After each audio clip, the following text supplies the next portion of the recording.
두 필지 상의 근린주택의 토지 1필지와 건물 2분의 1이 매각된 사례죠. 이 물건이 명목동의 사거리에 있는데요. 이와 같이 땅이 이제 이렇게 돼 있죠. 이 땅이 이제 이건 단독 필지죠.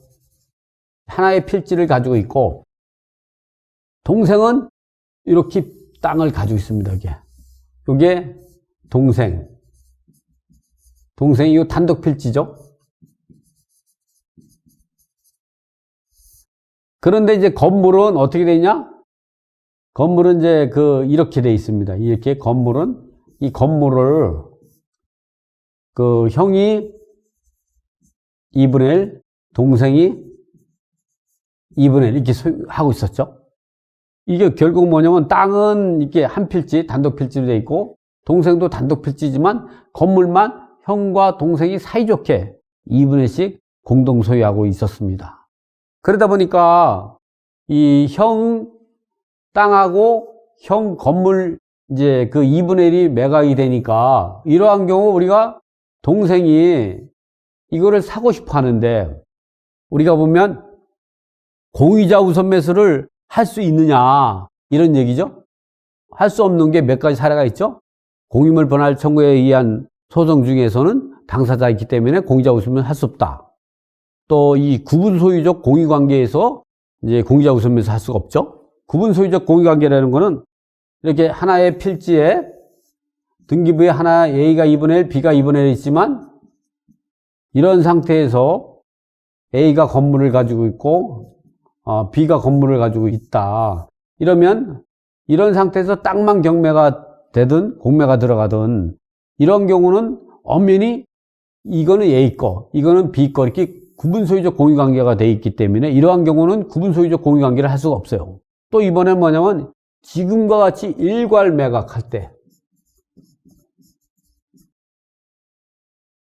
일괄 매각일 때, 일괄 매각은 뭐냐면 토지가 A가 이거 A 필지, 그리고 B가 필지인데, 이 지상의 건물은 A가 2분의 1, B가 2분의 1 공동 소유일 때, 이렇게 A 토지 전체와 건물 A 지분만 매각할 때는 건물은 공유 지분이지만 토지는 단독 필지이기 때문에 B에게 공유자 우선 매수를 준다면 건물은 뭐 되지만 땅은 남의 땅이기 때문에 할 수가 없다는 거죠. 이렇게 일괄 매각될 때 토지만 이제 한 사람 소유고 건물이 공동 소유일 때, 또는 땅이 공동 소유고 건물이 한 사람일 때, 이럴 때 매각될 때는, 예를 들어서 이 건물이 A 소유예요. 땅은 A가 2분의 1, B가 2분의 1일 때, 이것이 매각될 때 B는 토지에서는 공유자지만 건물은 공유자가 아니기 때문에 공유자 우선 매수를 할 수 없는 게, 일괄 매각으로 지낼 때 공유자 우선 매수를 할 수 없기 때문에 동생이 공유자 우선 매수를 할 수가 없었습니다. 그래서 동생이 선택한 게 공개경제 입찰 방식에 입찰해서 동생이 형 거를 매입하는 방법으로 했습니다. 이 건물에 대해서는 일주일 동안 조사를 했는데요. 이 건물을 헐고, 동생과 형이 건물을 헐고 재건축하려고 이제 했던 거라, 이 형 지분을 여기 땅 단독 필지 요 땅하고 건물 2분의 1만 사가지고 같이 공동 재건축하면 괜찮겠다. 아니면 재건축하지 않아도 땅만 가지고 있어도 가치가 있겠다 해서 이걸 입찰에 들어갔는데요. 이 물건을 보니까 이와 같이 건물이 좋죠. 그래서 이게 보면 1층, 2층, 3층이 다 상가입니다. 그래서 이제 이쪽부터 해가지고 이렇게 된 게 이제 그 뒤에 있는 땅이 이제 형 땅이고, 앞에는 동생 땅이고, 건물은 절반씩 가지고 있는 것이죠. 그래서 이런 경우 이 사거리에 있고, 그래서 이거를 사가지고 투자하면 되겠다 했는데, 이 가격이 너무 많이 떨어졌습니다. 보시면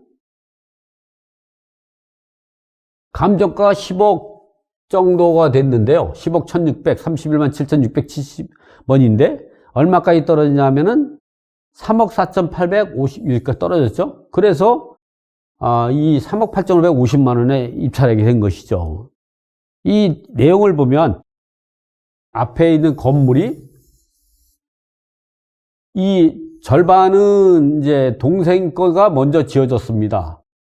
중간에 계단이 있는데요. 이게 증축된 거죠. 그래서 이 동생 땅이 이렇게 있고 하니까 정 안 되면 이 건물을 멸실하고 땅만 가지고 있어도 이 가치가 있겠다. 왜냐면 앞에 땅이 한 2,500만 원 정도 되는데 그럼 뒤에 땅은 한 1,500 정도 된다고 생각하고 그런데 보니까 같이 재건축을 한다고 따지면 전체가 그냥 2,500 정도 되는 땅이 아닌가 생각했는데 보니까 이 가격 정도 떨어졌으니까 이게 몇 평이냐면 60평 정도가 되는데 이 가격이면 엄청나게 쌌죠. 제가 볼 때는 이게 땅값이 감정가가 좀 낮게 잡혀서 그렇지 이게 잡으면 한 15억 정도가 되지 않나 생각이 들어요. 이게 한 1,500씩 잡으면 15억 정도 나올 겁니다. 그런데 이 가격에 샀으면은 어떻게 되냐면은 거의 시세로 따지면 한 12억 정도를 오늘 갖다가 싸게 산 거죠. 그래서 여러분도 이런 문제가 된다면 이렇게 투자하면 된다는 거죠. 가격이 너무 많이 떨어졌죠? 이번에는 지상에 다세주택이 있는 대지만이 경매로 매각된 사례죠. 이것도 제가 이제 다 낙찰 받아준 사례인데 땅이 97제곱미터죠. 그러니까 29.34평이니까 거의 한 30평 정도? 30평 정도가 되는데 이 30평이 감정가가 3억 5,500에서 절반 정도 떨어가지고 1억 9,300까지 떨어졌죠. 그래서 이거는 이제 낙찰 받고 나가지고 그 지상에 있는 임차인들 있잖아요. 이게 다세대 주택이니까 1, 2, 3 요 사람들한테 바로 팔았습니다.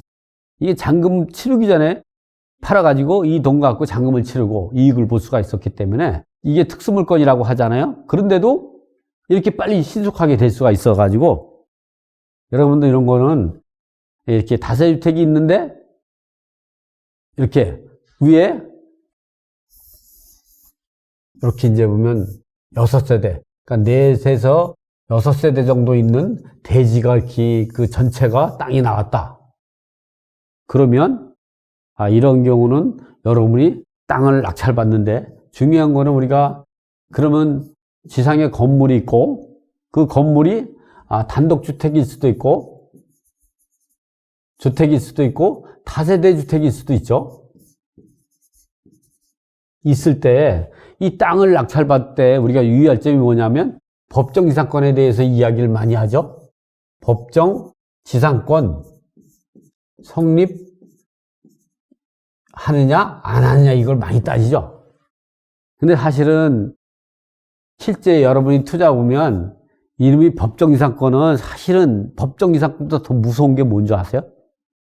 이 공부를 많이 했는데 이거 샀어. 싸게 샀어. 근데 뭐 이 건물 소유자하고 싸워가지고 뭐 건물을 철거해보든 뭐 건물 소유자에게 팔아든 뭐 별 이익이 없어. 수익이 없어. 중요한 거는 법정지상권보다 무서운 건 뭐냐면 이 땅하고 건물 전부 내 거로 했을 때에 내가 낙찰받은 건물 토지 낙찰가하고 건물을 산 금액을 전부 합쳤을 때 수익이 높아야 되는 거죠. 이익이 나와야 되는 거지. 우리가 돈 벌자고 하는 거지 공부하기 위해서 우리는 공부를 하기 위해 한 것이 아니라 돈을 벌기 위해서 하는 거잖아요. 돈을 벌기 위해서. 그러면 이게 내가 땅하고 건물을 전체를 사가지고 내가 돈을 벌 수가 있어야 되는데 어떤 경우는 땅하고 건물 전부 샀는데 돈이 안 되는 것도 많아요. 두 번째는 뭐냐면 돈이 되는 물건이다. 그러면 법정지상권이 성립되든 안 되든 투자할 수 있는 거예요. 그 중에서 법정지상권이 성립이 안 되면 더 좋죠. 왜냐하면 이 건물을 공략할 때 건물 철거 소정에 따른 이 처분금지 가처분을 하죠. 등기부에 가처분을 다 올려놓으니까 이 건물 소유자에게 다 가처분이 들어가 있다 보니까 이 건물이 숨을 못 쉬죠. 그리고 나서 이 토지상멸을 위해 가지고 여기다가 지료를 판결받아 가지고 강제징용을 신청할 수 있고 내가 집어넣지 않더라도 여기에 있는 임차인들이 있다. 임차인들이 경매를 또 신청할 수 있고 지급명령을 통해서 그 강제징용 신청할 수도 있는 거고 이런 방법으로 진행하면 되죠. 그래서 이런 방법 같은 경우 이런 땅이 있다면 첫째, 이 땅하고 건물을 매수해서 내가 높은 가격으로 팔 수 있다는 확신이 이 법정이 사건하고 이거 있냐 없냐보다 훨씬 더 먼저 해결해야 될 것이다. 해결돼야 하는 것이다. 제가 투자해 보니까. 그리고 여기 있는 거주하고 있는 임차인이 잇따르면 임차인이 땅에서 배당 요구할 수 있죠. 동일 소유자이면 법정이 사건이 성립되면 동일 소유자니까 땅에 배당 요구할 수 있어요. 배당 요구할 수 있는 것은 단독주택이든 다세주택이든 대지분만큼 배당 요구할 수가 있는 것이죠. 이 건물을 내가 살 때에 이 건물에서 대항력 있는 임차인이 없는가를 2차적으로 판단해야 된다. 이렇게.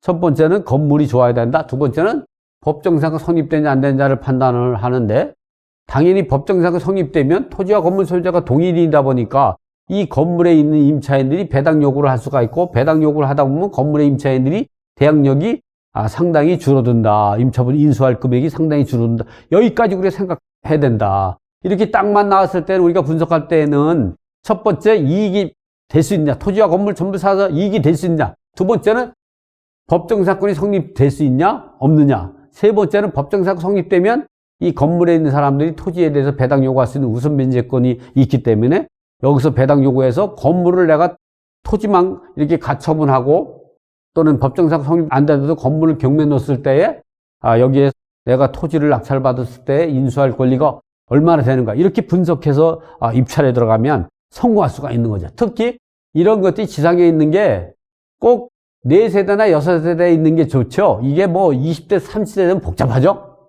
땅도 크고 여러분들 이렇게 지금과 같이 지상에 3세대 올라가거나 이렇게 6세대 정도 되는 이런 다세대 주택이 땅만 나왔다. 그러면 먼저 이게 돈이 될까 안 될까? 그 다음에 법정사건 성립될까 안 될까? 성립되면 성립돼도 뭐 건물 경매 넣으면 되지 뭐. 성립이 안 되면 가처분 하지요 뭐.